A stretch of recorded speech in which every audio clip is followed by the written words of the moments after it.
Hi guys, we are live again. It's our regular Friday catch-up discussion on the couch. On the couch with Lisa and Colleen. Where's the camera? See, look, I've completely lost the plot today. They should have heard us before. It's all a bit crazy. But anyway, today we wanted to talk to you about taking, I guess, more control over your life. Like, we all have, circumstances. And I know this year, for a lot of people, has been a really difficult and challenging one. And we all have tools that we know we can utilize to bring us back to a more centered and balanced place. So we're not stressed and feeling the overwhelm, but are we actually using them? So I think that's what we really wanted to talk about today. Yeah. Sorry. Oh, you're already tagged. Oh. Anyway. Do that. I did that last time. It's like, clear it off. Sorry. Distraction. She gets very distracted. So did you want to talk a bit about that, Colleen? About those tools that we all know we have. Yeah. But, we get so caught up in the drama, I guess, don't we? We get caught up in the drama, we feel exhausted, and we know we should be doing other things to snap us out of that feeling. Yeah. But for some reason, we get blocked and we don't end up implementing it, and we end up in this spiral. Yeah.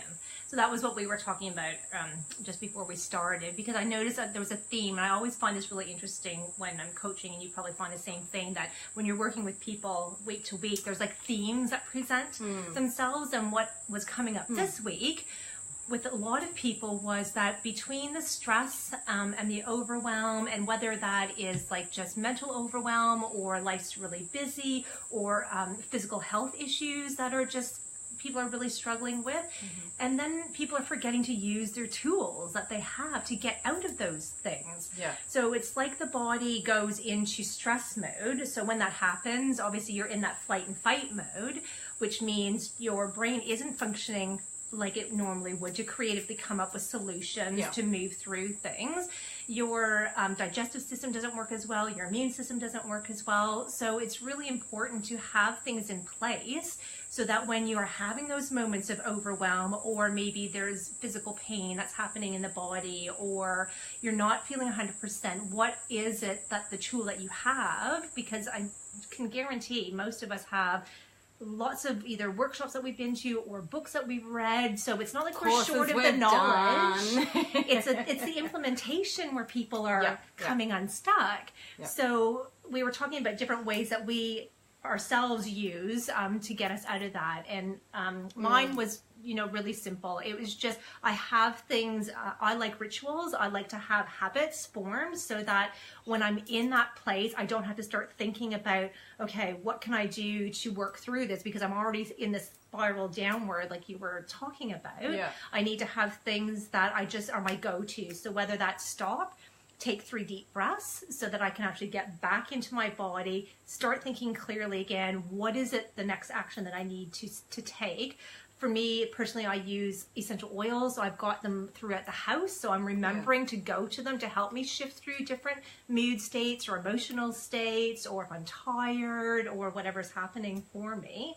And they're just habits. So I have a morning ritual. I get up, I do some meditation, I do some journaling.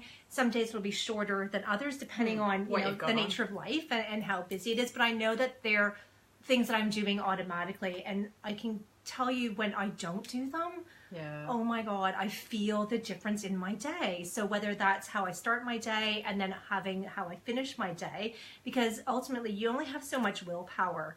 And this is where people, I think, they come unstuck. You have so much energy you can put into that willpower. So the more habits that you have in place, the more smoothly your day is going to go. And it's a really interesting topic, because I've never been a habitual kind of person. Just because we're all different, aren't we? I'm really not habitual at all. I hate routine. I'm anti-routine. I don't know why. It's just, it doesn't make sense. I know. It's just who I am.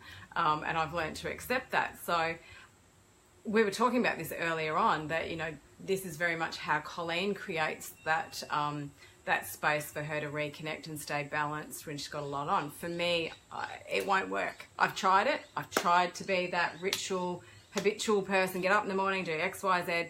No.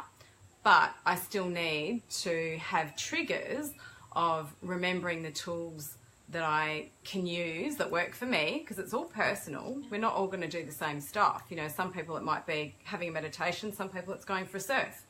You know, we've got to find what actually works for us individually. But there are some core things. I think meditation is one of the clear and obvious ones that works for everyone. But I will, however, still put things around the house to remind me. So like Colleen, I use essential oils as well, but they are in my lounge room.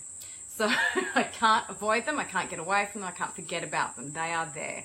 So if I'm stressed, I'll just pull them out and use them. Or in my room, I will have just little symbolic things like a Buddha or a book or something that again reminds me to go, oh my God, you've had such a stressed out day. When was the last time you meditated? Okay, 5 minutes. 5 minutes. Let's just do this. So there are things that I've created because I know doing the habitual stuff doesn't work for me, to remind me. So you can still be you. You still don't have to force yourself into a space that you're uncomfortable in, but there's a way to remind yourself to implement these tools that we all have. Yeah. Yeah. And I think that's the key. It's the triggers. So I've even said to people, you know, set your alarm on your phone to go off every hour, if that's the case. Even if it's just to remind you to breathe, because again, that's something simple that everybody can do. You don't need anything else other than 3 deep breaths to help get you a little bit out of the chaos and back into that centered calmness and awareness. Yeah. So if it's as simple as that, and then having, like how you said, how you have like your things around the house, so whether it's Buddha or whatever it is, just to remind you, have I taken 2 minutes today just to do some reflection or to really tapped into what is happening for me physically, mentally, emotionally, just so you have that awareness around what's going on for you. Absolutely. Instead of getting sucked into this ball of chaos. And poor me, the world's against me. Why is this happening to me? You know, I mean, we can all tend to go into victim mode occasionally, but geez, it's good to, have that awareness and pull yourself out of it pretty quickly, because it's not a nice place. No. It's not a nice place to spend your time. You really don't want to be there. It's not a helpful place, but I like to give myself a time limit. This is why having the phone thing. This. Yeah. So we're human, and we're going to have days where life's going to suck, or something's going to happen that we're going to feel upset or frustrated or overwhelmed.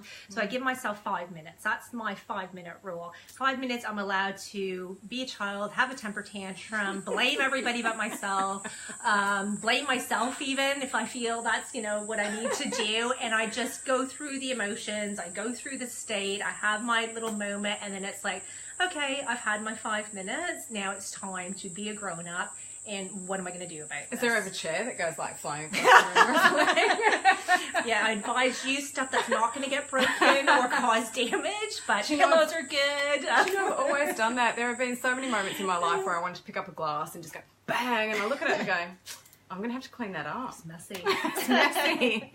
No, I can't do it. Oh, it's plastic. Bang.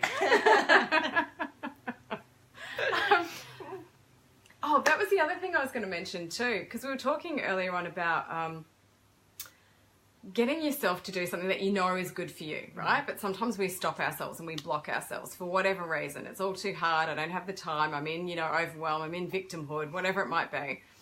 So for me at the moment, one of my priorities is to get my fitness back up. And I joined back up with the gym. And this is a trick I've been doing for years, even when I used to run a lot. If my body and my mind was feeling like, oh God, I really just don't want to do this. I'm feeling tired. I don't want to do it for whatever reason. I would talk to myself and say, that's fine. Just put your clothes on. It's all good. Let's just go for a walk and see how things go.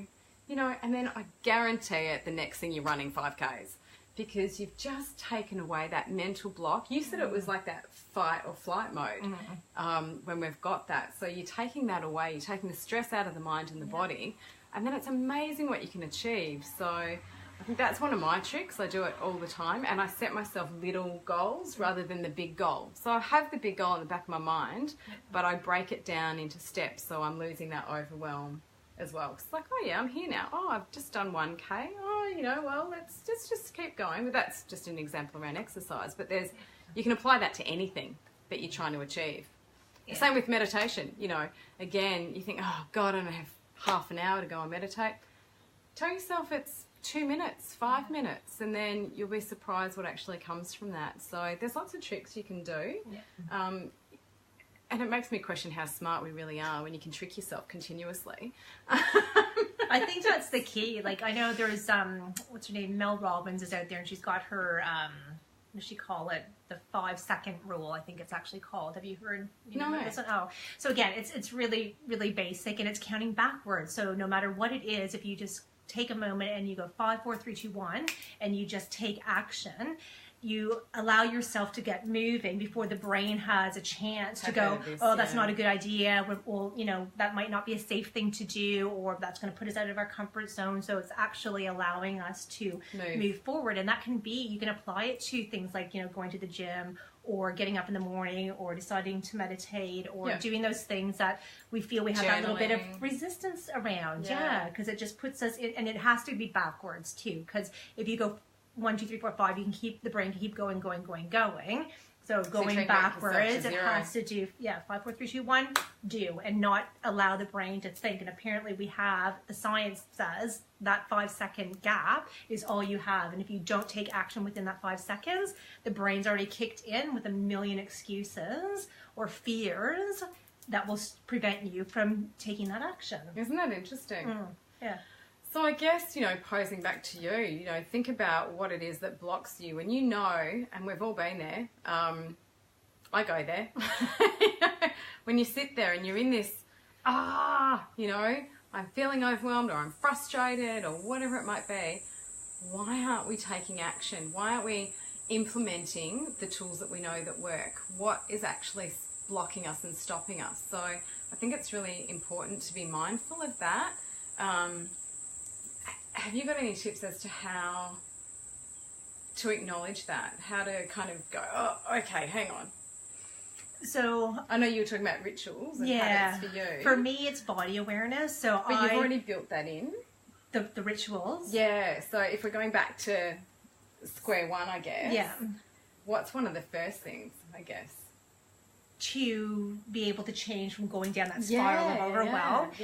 It's body awareness. I think for me, it's the more you are checking in with yourself about what's happening mentally, emotionally, and physically for you, the easier you're going to pick up that you're heading in a spiral downward, or are you going upwards in the direction that you say that you want to go.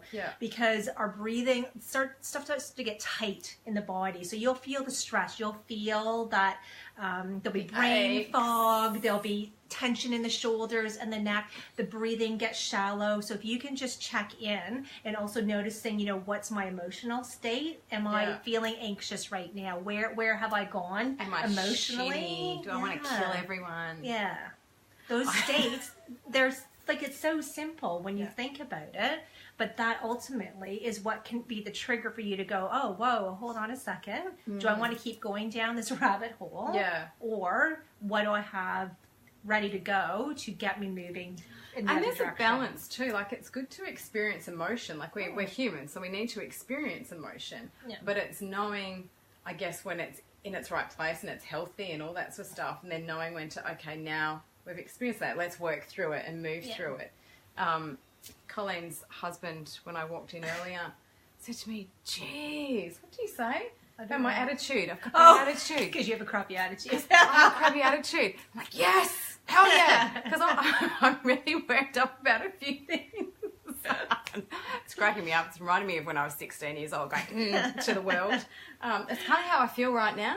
And I'm allowing that. I'm kind of cool with that. It's like, and that's the thing. It's the awareness. It's if you don't have the awareness around it, that's when we run into problems, because we end up the emotion or the state overtakes us, and then we start acting from that, and that never ends well. That is going to always be messy. Yeah. But as long as you're aware that I am feeling really frustrated or shitty or angry or sad, it's okay, because then there's like that space that allows you to experience, but having the awareness around it, as opposed to it overtaking you, and then you are it, and you're stuck in it, and then you have to get yourself out of it. Absolutely. As well. And then know the tools, as we were saying earlier on, to bring in to actually work through that. So that could be a walk in nature, it could be a bath. I love my baths. Yeah. Put some oils in. It could be, we all know what works for us. It's a matter of reminding ourselves to actually frickin' do them.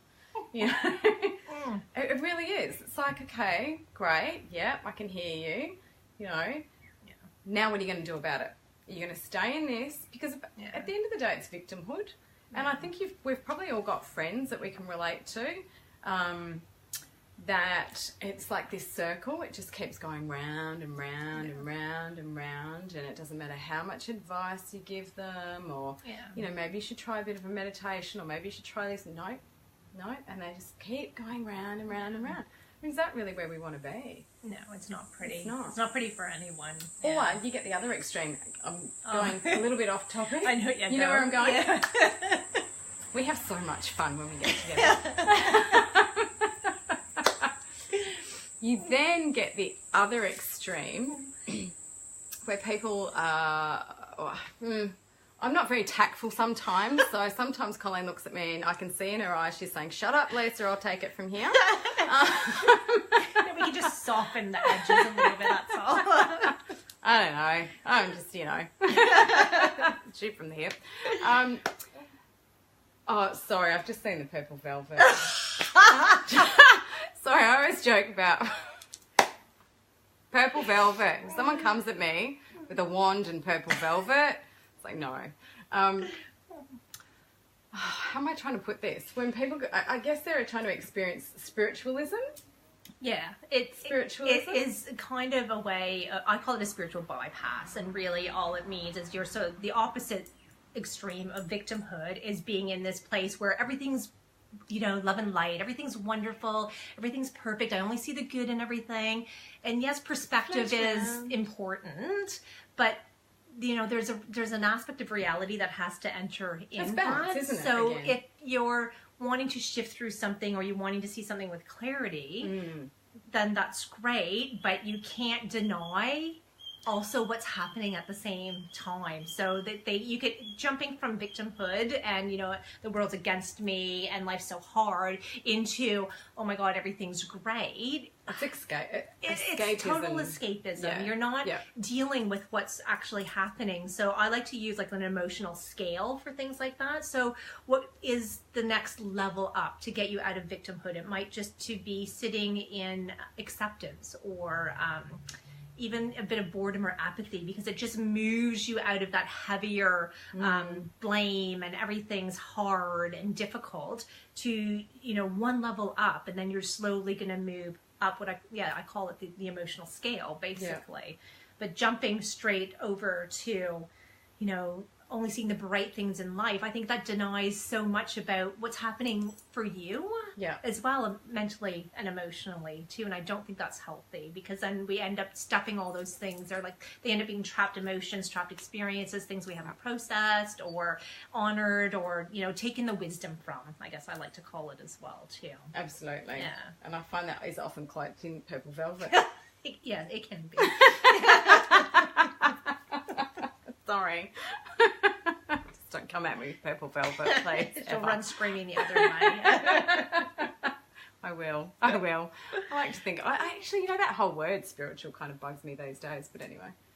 I think it's just an awareness. I like to use the word awareness, because really that's what it comes down to. Awareness of what's happening on all those levels. So physically, mentally, emotionally, and energetically. Yes. And that allows us to stay grounded at the same time while dealing with whatever's happening, but also to see it from a bigger perspective. So we feel like we can be empowered in it. There's something we can do. We can make choices in that space, as opposed to just being stuck.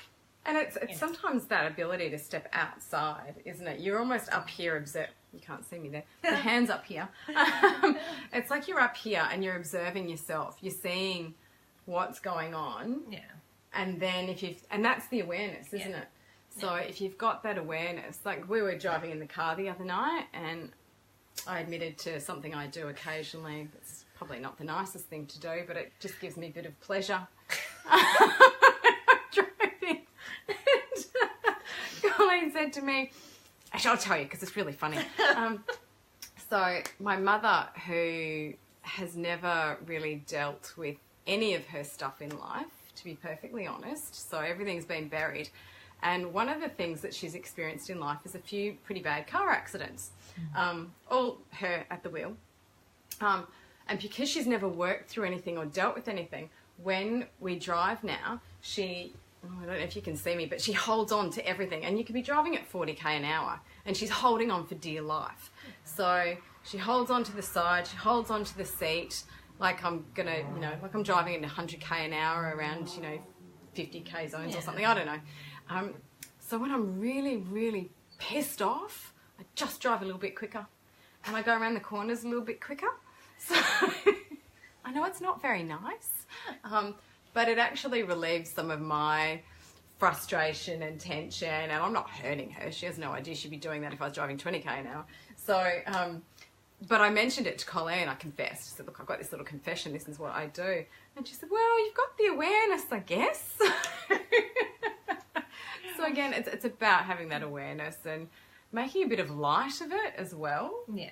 Because if I wasn't doing that, maybe I would get all grumpy and frustrated and be bottling stuff inside me as well. But it's just this release and, yeah, I don't know. We're human, and that's where I kind of look at it. Like, we're going to make choices sometimes, and those default settings are going to come out. Yeah. And so whether Triggers. that's like, the triggers for being, a little bit, maybe a bit passive aggressive, I think is how I worded it. Maybe. And that's, yes, not a healthy behavior, but at least if you have the awareness of it, I then can admit to you it. can do something with it, as opposed to it just being an unconscious reaction. It's not even a response. And that's when we run into problems more than anything. Absolutely. But, being okay with our humanness and the fact that we are going to have days when we're just not being the best version of ourselves, or we're being triggered by something, it's going to happen. Yeah. So instead of trying to deny it or pretend it's not happening, or, not experience it, like, as human, we get to experience the whole emotional scale of everything. That's the beauty of being human. Sometimes I'm sure we wish we didn't. But it is the beauty of it, actually. Yeah. Isn't it? Yeah. I don't know, is there anything else you wanted to... I think that was that going anywhere else? Has anyone else got any questions? Oh, hi everyone. Sorry, we've been so caught up in our own conversation. Yes. There probably are questions and we can't even see them, but that's okay. I don't know that there are. I don't know that there are. Yeah. I think the only other thing I wanted to maybe bring up was when we were talking about how to get out of those spaces that we're in. And as much as we have some tools that are really easy and practical, and some of them are really, complicated as well, it's about having things on hand that are really simple to do. And I like to use the elements kind of as a reminder. So if you think about earth, air, fire, and water, those are some of the really easy, basic things that we can connect with when we're struggling with whatever it is. So water, sometimes it can be as simple as having a glass of water. I know it sounds crazy, but a lot of the times when we're not hydrated enough, the brain doesn't function optimally. For me, I like to go for a swim in the ocean. I live close by, really luckily, but even hopping in a bath with some Epsom salts and, pick some essential oils, that can really help you, get some clarity around what's happening, feeling a little bit better. Yeah. Fire is sunshine for me. It's amazing what being out in the sun. Can I just stop you there, though? Yeah. Don't take your phone into the bath, though. All right? When you go and have that bath to chill out and recalibrate. No selfies. There's none of this. No Facebook. No, really? No, I want to make that perfectly Unplug. clear. Yes. Yeah. Because then that provides that nurturing that you need and time out. Yeah. Which is almost meditative. I mean, you can meditate in the bath, but just make sure you don't fall asleep. Yeah. So get out in the sun. The air is another one too. Just being out in the fresh air can do you a world of good to help clear the cobwebs, to help you just feel a little bit better about what's going on. Yeah. And then the earth for me, that is either walking, you know, in a forest or out on the beach, even if it's going in your backyard and putting your feet on the grass. Yeah. Just that connection to the earth can help us just feel so much more secure and safe and supported and energized. That's really what it's about. So you have the elements available to you all the time. They're free, easy to use. Exactly. So if that's what it means starting off with, then great, do that. And breathing. It's really that simple. And when we say breathing, everyone laughs and goes, oh yeah, breathing, we have to breathe. Well, no, there's that really shallow breathing fight that most flight of us breathing, stress breathing. And most of us are stuck in, we don't even realise it. So it's really stopping and learning to breathe way down into the belly, nice and slowly, and that'll recalibrate as well. Quite effectively and pretty quickly. It doesn't take much. But you know, a lot of the other tools that we use, we both use essential oils, meditation, journaling. God, there's so many. But you know, if you're fortunate enough to live on the sunny coast like we do, there's the ocean. Sorry, I'll just stop for all my southern friends. Or those in North America in winter right now. Oh yeah, absolutely. I think Melbourne's about to get pummeled with a big storm, so stay safe, all my Melbourne friends. But yeah, I think that kind of wraps it up for today. We're going to do these regularly. We didn't advertise this one, so I'm very sorry. We gave you a warning for the last one, but we didn't this one. And we're also going to do a webinar soon, aren't we? Yep, we decided, yes. We did decide about half an hour ago. Free action, 5, 4, 3, 2, 1, webinar, gonna happen. So we're going to do a free webinar in the next couple of weeks. Yep, so we'll let you know. We'll put a link at the bottom of this and also on our pages and stuff, so you can join that. Hopefully we'll give you, well not hopefully, we'll give you a lot more tools and spend a bit more time discussing all those topics as well. We thought it was a good idea we're heading into Christmas, holiday season, stress levels tend to be up, overwhelm, all those things that are happening. So we thought perfect time to share some simple tools to help. Particularly the simple ones, because you're busy at Christmas. And you want to enjoy yourself at Christmas too. So you just want quick ones that you can implement at the start of the day or even, you know, halfway through the day when you're going, oh my God. Okay, I can go again. You know, it just can be really simple. So we'll do a webinar on that. So it really does need to be in the next week or two, doesn't it? Because Christmas is right around the corner. But if you've got any comments or, you know, please feel free to like, comment or share the video as well. And we will be with you again next Friday, I'm pretty sure. Yep, next Friday. And in the comments, I would love to hear just from people, what are your simple tools? I know some of you probably have some that you use regularly, or what is your one aha that you've had, like, oh, I'm going to actually implement this, so to help me with those day-to-day stresses. Yeah, because everyone else, you know, we learn from each other, basically, so that would be awesome. All right, much love, everyone. Have a lovely weekend again. Bye. Enjoy. Finish.